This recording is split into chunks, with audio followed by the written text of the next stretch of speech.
ओम नमो ओंकारेश्वर देवताय नमः. ओम नमः शिवाय. ओम नमः शिवाय. अवधूत चिंतन श्री गुरुदेव दत्त. मंडळी, आपल्याकडे एक प्रश्न आलेला आहे. एका ताईचा प्रश्न आहे. तर तो प्रश्न पाहूया आणि आपण त्यावर काय सांगायचं ते ताईलाही सांगूया आणि तुम्हाला बी ऐकवतो. कारण अशा घटना खूप होतात आजकाल, खूप वाढल्यात. माझ्याकडे दररोज 1-2 तरी केसेस असतात असल्या काही ना काही प्रॉब्लेमच्या अशा. तर मी ते प्रश्न पाहतो मी.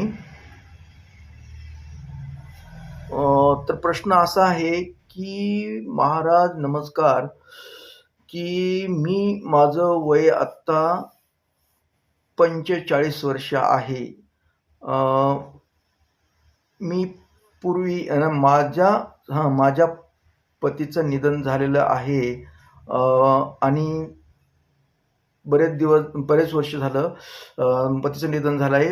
मी समजा कामात निमित्त माझ्या अनेक लोकांशी एक संबंध आले. अनेक काही कामामुळे, काही काम आल्यामुळं मला त्या ह्याच्यामध्ये धुंदीमध्ये समजा माझ्याकडून खूप अनेक चुका झालेल्या आहेत. अनेक पुरुषाबरोबर माझे शारीरिक संबंध झाले. काही मला अडचणी होत्या. त्यामध्ये समजा ती पुरुष मंडळी माझ्याकडून ती मागत असल्यामुळे मला त्या माझ्या अडचणी सोडवण्यासाठी मला ह्या गोष्टी कराव्या लागल्या. माझ्या समजा नाईलाज होता. कारण माझं काही कामानिमित्त मला त्या गोष्टीमध्ये शिरावलं. माझ्याकडून चुकलंय त्या गोष्टी.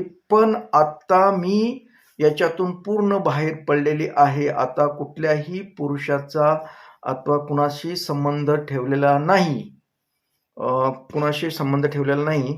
आता मी सर्व गोष्टी तशा ज्या आहेत, जी होत्या समजा मला खूप त्रास त्या गोष्टीचा व्हायला लागला समाजातून वगैरे, नातलगातून. म्हणून मी त्या पूर्ण आता सोडून दिलेलं आहे. मी माझा प्रपंच, माझे मुलं बाळ याच्यावर लक्ष केंद्रित केलं आहे. परंतु मला खूप त्रास होतो. मी देवपूजा, तुमचे व्हिडिओ खूप बघितलेले आहे. तुम्ही पूजा वगैरे सांगितलेल्या त्या मी सोमवारची पूजा, मनोकामना पूजा सुद्धा मला घरामध्ये सुख लावावं याच्यासाठी करते. परंतु मला पाहिजे समाधान मिळत नाही. मला टेन्शन येतं, सारखं विचार येतात आणि खूप त्रास होतो, मानसिक त्रास. ज्यावेळेस मी फक्त माणसात असले तरी मी एकटी असल्यासारखंच वाटतं. मला बोलावंसं वाटत नाही. खूप मला त्रास होतो. तर देव करून सुद्धा का त्रास होतो, तर मला याच्याबद्दल थोडंसं मार्गदर्शन करावं ही विनंती. तर आपण प्रश्न पाहिला, लय लांबलचक प्रश्न आहे, पण असो. तर ताई, तुम्ही बी ऐका, हा व्हिडिओ तुमच्यापर्यंत पोहोचणारच आहे आणि इतर बी कुणी असतील त्यांनी बी ऐकावं. हे असं का होतं, त्रास का होतो, काय असतं. ह्या ताईची गोष्ट काय झाली असू शकते ते सांगतो तुम्हाला. आता समोरच्या व्यक्तीला, आता ह्याने यांच्या कामासाठी समजा त्याला प्रेम दाखवलं, समजा संबंध ठेवले, काय असेल, पण ती समोरची व्यक्तीला काय वाटतं की बाबा ही माझ्यावर प्रेम करते, बरोबर आहे. ज्यावेळेस एखादी स्त्री शरीर अर्पण करते दुसऱ्या पुरुषाला, त्यावेळेस त्याला वाटतं की आपल्यावर हिचं प्रेम आहे. म्हणून तो काय करतो, मनातून तिच्यावर प्रेम करतो.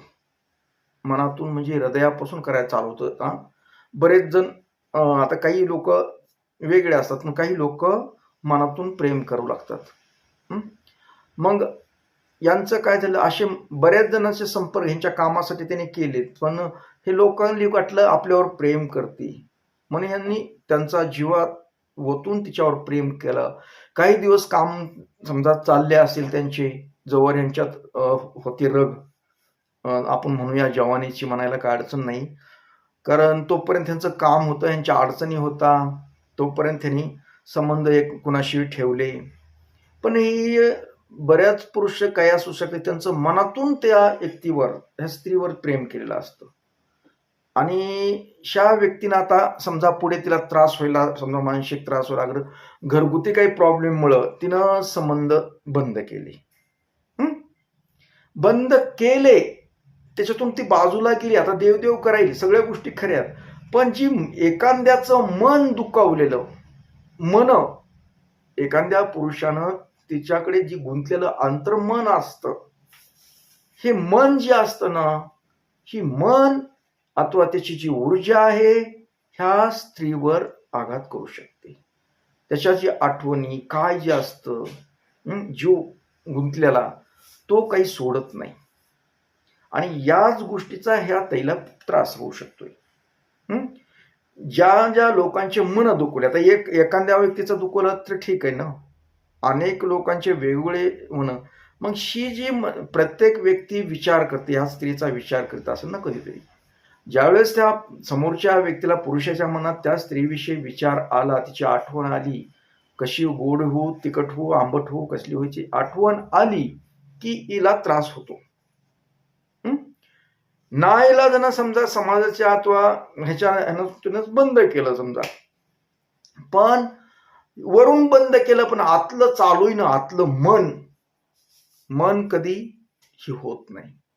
मनातून गेलेली ऊर्जा आहे, हीच ऊर्जा ह्या ताईला त्रासदायक ठरू शकते.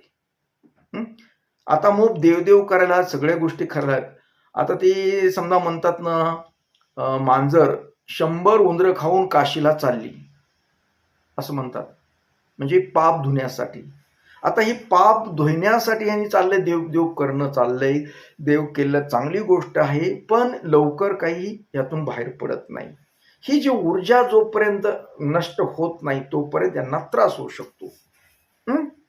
यांचं मन लागून शकत नाही. आणि देव केल्यानं मन लागेल बी, पण लगेच होणार नाही बरं का ताई. कारण पण तुम्ही पूर्णतः देवावर विश्वास ठेवून आता यापुढे आपल्याला असल्या कुठल्याही भानगडीत पडायचं नाही, त्याचा विचार करायचा नाही, त्या पुरुषाचा विचार करू नका, कुठला विचार करू नका. म्हणजे तुम्ही विचार म्हणजे मनात आला तरी काढून टाका. कामावर लक्ष ठेवलं तर अशा गोष्टी, तुम्हाला जो त्रास होईल तो त्रास होणार नाही. आणि सगळ्यात महत्वाची गोष्ट म्हणजे तुम्हाला जर हे बंदच करायचं असेल तर त्या पुरुषाशी संपर्क एकदा करून त्या व्यक्तीला ज्याने समजा ज्याच्याकडे तुमचे संबंध होते, तुम्हाला माहीतच आहे, त्या व्यक्तीला मेसेजद्वारे अथवा प्रत्यक्ष भेटून की बाबा त्याची क्षमा मागा. सगळ्यात उत्तम मार्ग तो. तुम्ही क्षमा कशी मागणार तुम्ही, की बाबा आपलं जे मला ज्यावेळेस मला गरज होती, अगर एका काळात आपलं संबंध होते, ठीक होतं, पण आता मी माझ्या घरगुती अडचणीमुळं अथवा कुठल्या तरी कारणामुळे मी आता कुणाशी संपर्क तसा संबंध ठेवत नाही. आणि तुमच्या मनात जर माझ्याबद्दल काही येत असेल तर ते आणू नका. जे झालं गेलं एक स्वप्न म्हणून विसरून जा आणि माझी आठवण कधी काढू नका. आणि पाया पडा, क्षमा करा म्हणावं, चुकवून माझ्याकडून झाली गलती, मी होऊन तुमच्या ह्याच्यात पडले, असं मॅसेज करा अथवा प्रत्यक्ष भेटून बोला. ज्या व्यक्तीशी तुमचे संबंध होते ना, त्यांना ही गोष्ट जर बोलली तुम्ही मॅसेजद्वारे, फोनद्वारे, कशाद्वारे त्यांना जर सांगितली ना, तर काय होऊ शकतं, त्यांना ऐकू, पण असं जर म्हणल्यानंतर त्या व्यक्तीच्या मनात परिवर्तन होतं. तो जे तुमच्याबद्दल जो विचार करतो, तो विचार बंद करतो. त्याला वाटेल आता मला क्षमा करा, आता इथून पुढे माझं असं म्हणून तुम्ही सांगा. तर तुम्ही अशा गोष्टी जर केल्या, क्षमा मागितली, अगर काही चूक भूल म्हणून सोडून द्या म्हणून सांगितलं, तर ती व्यक्ती तुमच्याबद्दल विचार करणार नाही. आणि तुमच्याबद्दल विचार नाही केल्यानंतर पुन्हा तुम्हाला त्रास होणार नाही. तुम्ही अर्धवट त्याला काहीच न सांगता तुम्ही स्वतःहून बंद दरवाजा करताय तुमच्या मनाचा, हे होत शकत नाही. कारण तो बाहेरून अशा ठोके मारतो हातोड्यानं तुमच्या दरवाजावर.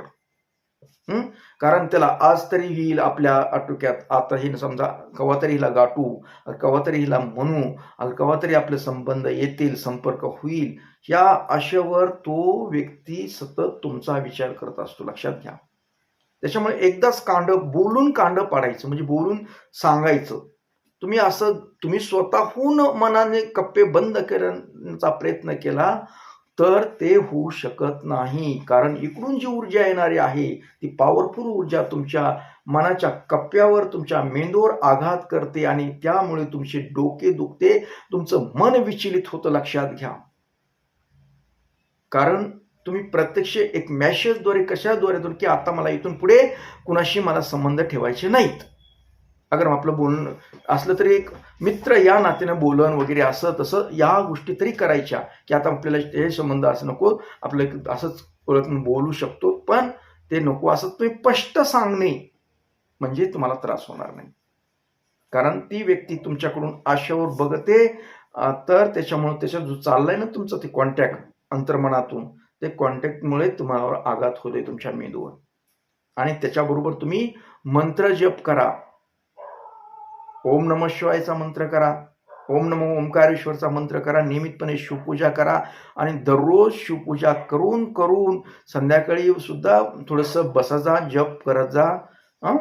आता ईश्वरावर सर्व सोडून द्यायचं आणि जर तुम्ही ह्या गोष्टी त्या लोकांशी माफी क्षमा वगैरे मागितली तर तुम्हाला नक्कीच त्रास कमी होईल, यात कुठलीही शंका नाही ताई.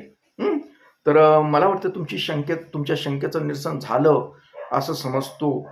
तर मंडळी, याबरोबरच आजचा हा आपला कार्यक्रम इथेच थांबूया आणि परत भेटूया पुढील कार्यक्रमात. तोपर्यंत मंडळी, ओम नमः शिवाय. जय हिंद, जय भारत.